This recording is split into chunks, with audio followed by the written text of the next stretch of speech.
Good day. This is the History of Game Development, Chapter 2. I'm Erwin E. Soriegan. So, the history of game development and origins in 1950s, 1960s, first computer games, Tennis for Two, Space War, in the 1970s, arcade, Race, Pong, Pac-Man, 1980s, home consoles with Super Mario Bros. 1990s, 3D graphics, PlayStation like Final Fantasy, 2000s, online and mobile, World of Warcraft, Angry Birds, 2010s, 2020, esports, League of Legends, Beat Saber, and cloud gaming. So, in the milestones in global game development, 1972, first home console, 1978, Space Invaders, arcade golden age, and 1983, video game crash for quality games, 1985, NES revival like Super Mario Bros. 1990s, PlayStation Plus 3D, Resident Evil, and 2010-2020, sports, race, Minecraft, and Among Us. And today I will discuss about video games evolved from a simple experiment to a billion-dollar industry, and how technology and creativity shape in this modern game. So first we have the video game as a reality interesting history. At first, they weren't like the games we know today.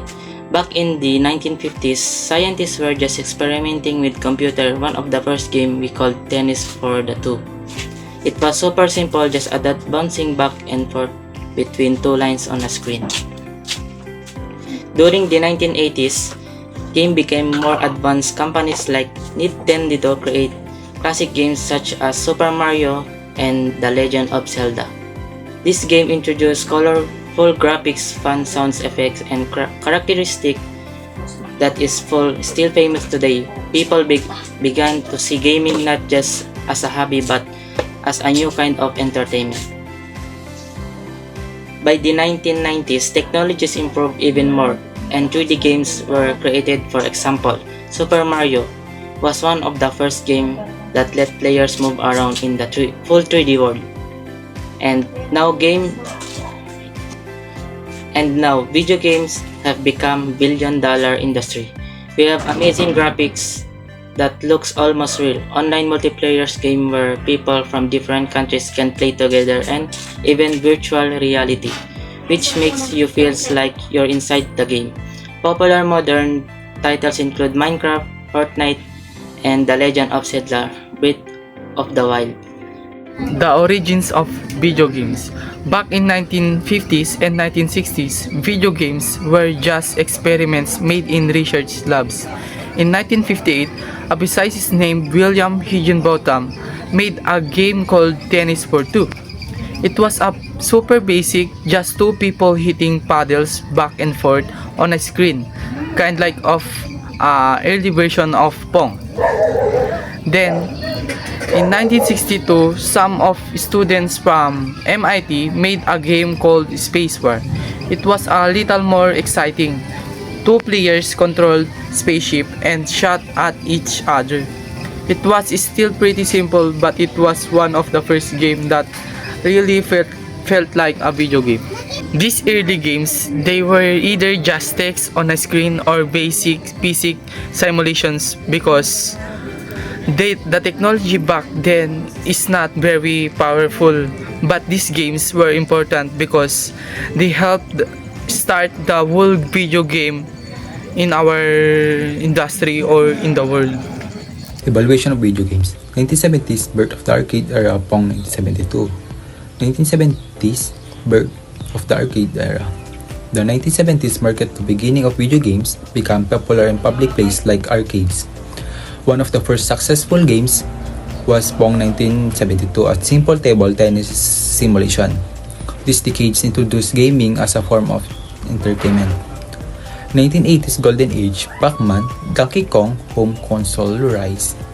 1980s Golden Age, known as the Golden Age of video games when arcade games become mainstream. Iconic games like Pac-Man, Donkey Kong were created. Before the 1980s, most video games were played in arcades, big machine in public places. In the 1980s, home console became popular, meaning people could play video games at home by connecting a gaming system to their TV. 1990s 3D graphics, online gaming, PlayStation, Nintendo 64. PC LAN games. 1990s 3D graphics and online gaming. 1990s gaming shifted from 2D to 3D graphics with consoles like the PlayStation and Nintendo 64 introducing realistic worlds. Super Mario 64, Final Fantasy VII. At the same time, one of the gaming grew through PC LAN games, Dawn Quick Start Craft, allowing players to connect and complete playing and foundation for modern multiple playing.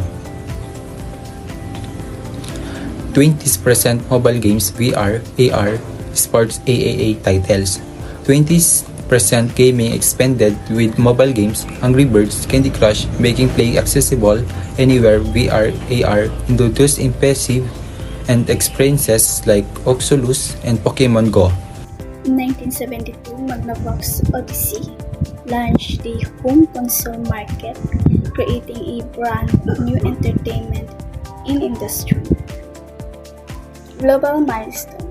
So when we call global milestone is a significant event or achievement with a far-reaching impact on a worldwide scale, influencing societies, economies, technologies, and environment across the globe.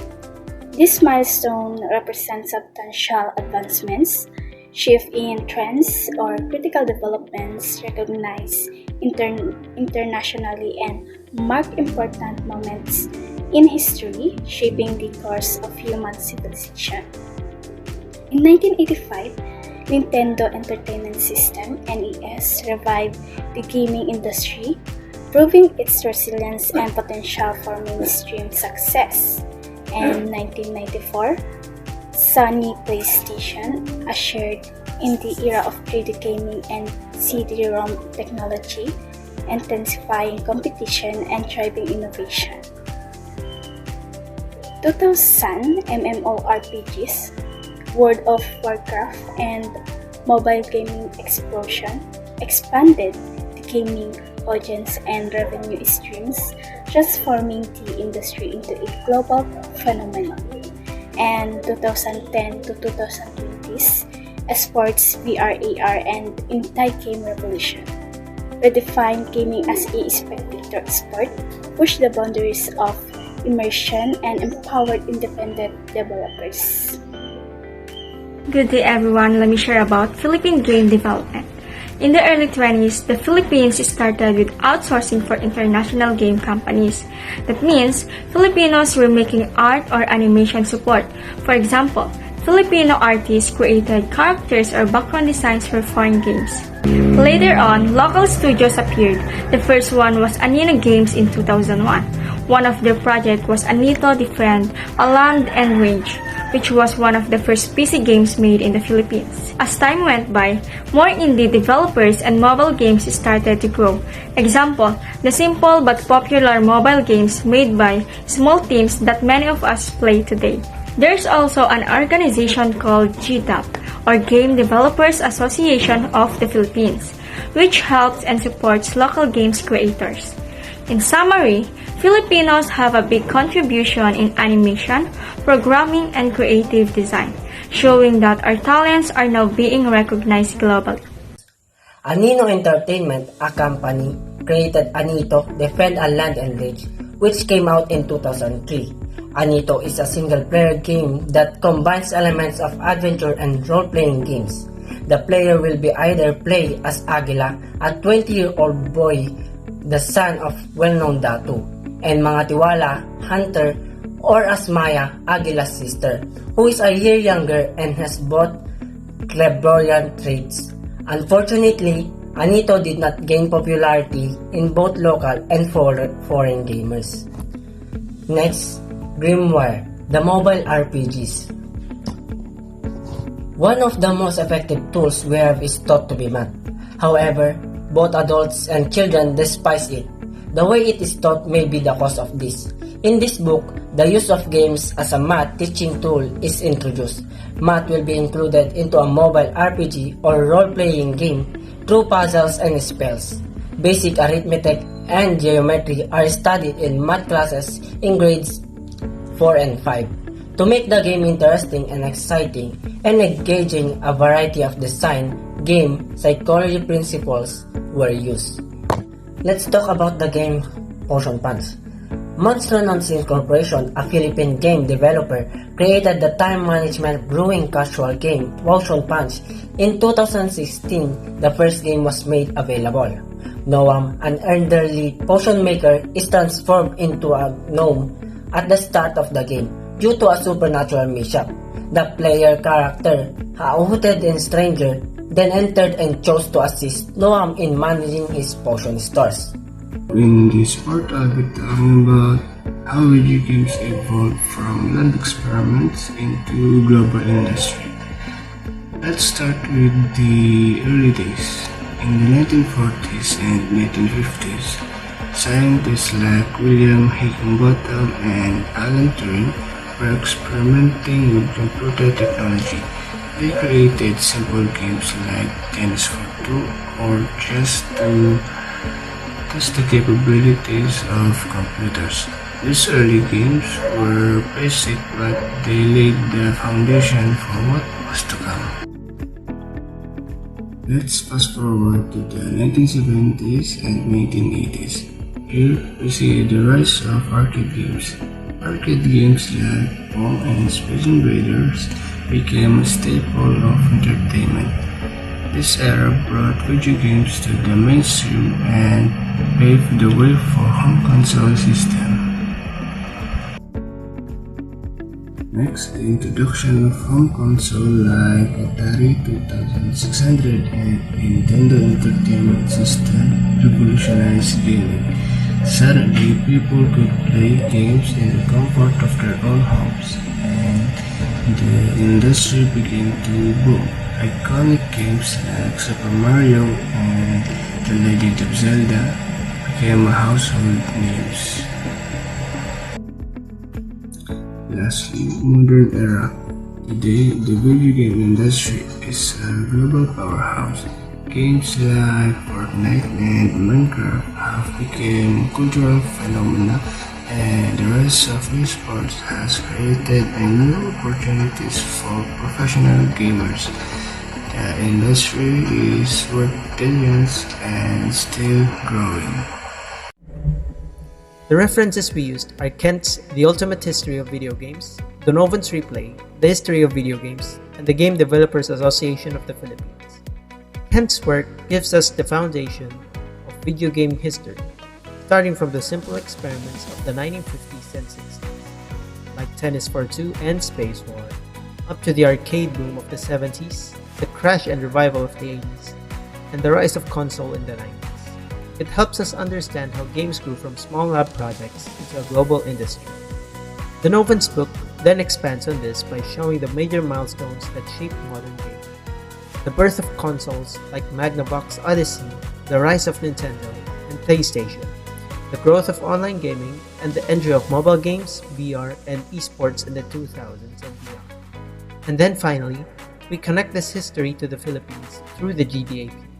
We see how local developers entered the global market, starting with outsourcing and art support, then moving to original titles. Studios like Anito Games paved the way with Anito, Defend the Land and Rage, while newer developers found success with games like Potion Punch and other indie projects on mobile and Steam. This shows the Philippines is not only part of gaming history, but also contributing to its future. Together, these references trace the journey of video games, from their origins through global achievements and into the growing role of the Philippines in shaping what comes next.